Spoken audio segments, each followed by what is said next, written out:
오늘은 부동산 공부를 위해 필요한 경제 상식을 함께 공부해 보겠습니다. 오늘 시간을 위해 경제학자이자 톰슨앤듀 대표인 지현욱 님을 모셨습니다. 네, 안녕하십니까. 반갑습니다. 네. 일주일 만에 보니까 또 반갑네요. 반갑습니다. 네, 그 사이에 경제 공부를 좀 하셨나요?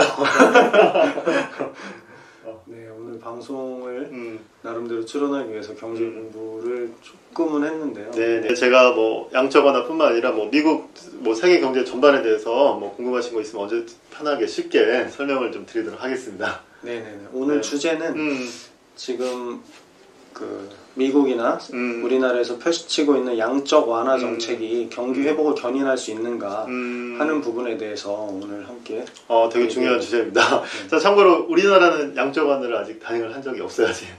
그 양적 완화 개념을 좀 정확히 이해하셔야 하는데, 양적 완화라는 것은 일단 누가? 중앙은행이, 특히 이제 미국이나 일본, 유럽에서 양적 완화를 시행했잖아요. 중앙은행이 주체예요. 자, 그럼 무엇을 어떻게 하느냐? 자, 화폐를 발행을 해요. 화폐를 발행한 그 돈을 가지고, 자, 시중에 있는 금융기관들이 보유하고 있는 정부의 국채 있죠. 뭐 10년, 20년 장기 국채를 중앙은행이 사는 정책이에요. 삼으로써 사는 그 과정에서 시중에 어떤 유동성이 이제 공급이 되잖아요. 자, 그래서 그런 정책, 다시 말해서 중앙은행이 화폐를 발행해서 시중의 금융기관이 가지고 있는 국채를 삼으로써 시중의 유동성을 공급하는 전통적인 게 아니라 비전통적인 통화정책의 하나이다. 이렇게 이해하시면 돼요. 그러면 양적 완화 정책이 무엇인지에 대해서 좀 더 자세하게 설명해 주시죠. 네, 그래서 방금처럼 제가 설명드렸지만 이 시중 금융기관들이 가지고 있는 장기 국채를 중앙은행이 사잖아요. 그 과정에서 이제 유동성을 이제 공급을 해서 어떻게 보면 이제 장기 국채를 사면서 그 과정에서 장기 국채는 가격은 올라가고 장기 국채 금리는 떨어질 거야. 자, 그러면서 장기 국채 금리가 떨어지면서 동시에 회사채라든가 여타 이제 그 채권 시중에 채권 금리도 같이 떨어지거든요. 자, 그랬을 때 가장 효과를 목표로 하는 건 뭐냐면 회사채 금리 인하예요.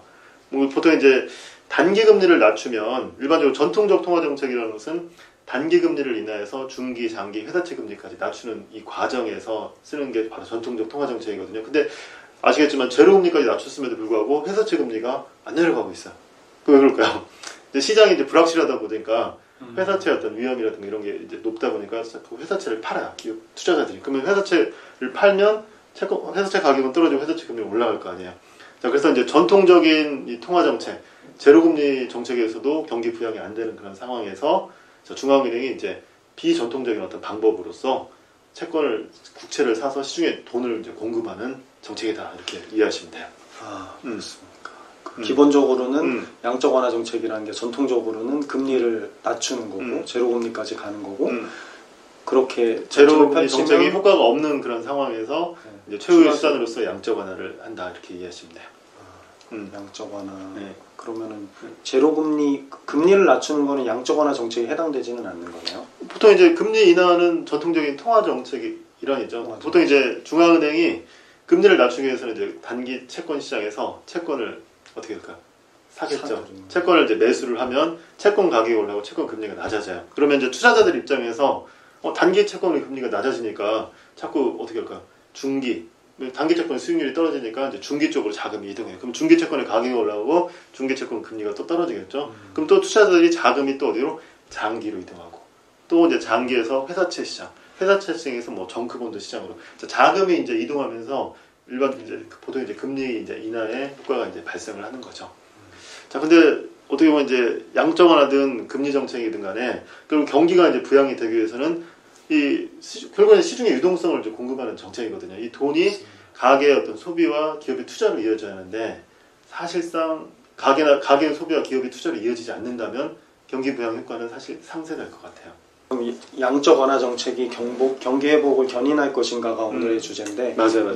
네네. 미국에서 지금 양적 완화 정책을 펼치고 있는데 그에 발맞춰서 한국은행 및 우리나라 정부에서 펼치는 양적 완화 정책은 무엇이 있을까요? 사실 뭐 우리가 지금 엄밀히 말해서 양적 완화라고 보기엔 좀 어려워요.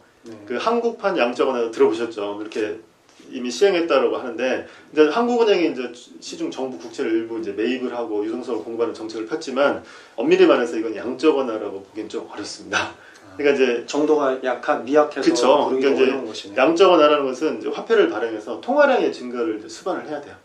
화폐를 발행해서 그 돈을 가지고 정부의 국채를 직접적으로 시장에서 매입을 해서 유동성을 이제 공급하는 정책이기 때문에 뭐 한국판 양적 완화라고 얘기를 하지만 일본 이제 국채가 매수가 됐어요. 그래서 엄밀히 말해서 양적 완화라고 보기 어렵고 또 한국 같은 경우는 뭐 양적 완화를 적극적으로 시행하기는 좀 다소 어려워요. 왜 그러냐? 이게 이제 국내 통화량이 막 증가를 하게 되면 화폐 가치가 떨어질 수밖에 없어요. 그러면 이제 우리나라 같은 경우 이제 외국인 투자자들 많은데 화폐 가치가 떨어지면 외국인 투자자의 유입 요인이 이제 줄어들겠죠. 인센티브가. 그러니까 외국인이 들어왔을 때 우리는 원화가 강세가 돼야 외국인들이 이제 그 차익 실현 자본 유입이 될 수 있는 자본 유입이 되고 이제 되는데 화폐가 양적 완화를 계속한다 그러면 화폐 가치가 떨어질 수 있기 때문에 자본 유출의 리스크가 있기 때문에 함부로 이게 이제 실제 미국과 같은 양적 완화를 단행하기 현실적으로 좀 어려워요.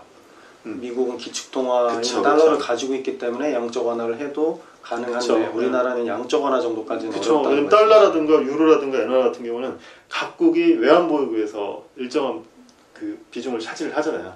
근데 이제 원화는 이제 그렇지 않기 때문에 미국식의 양적을 한다는 건 사실상 좀 어렵습니다.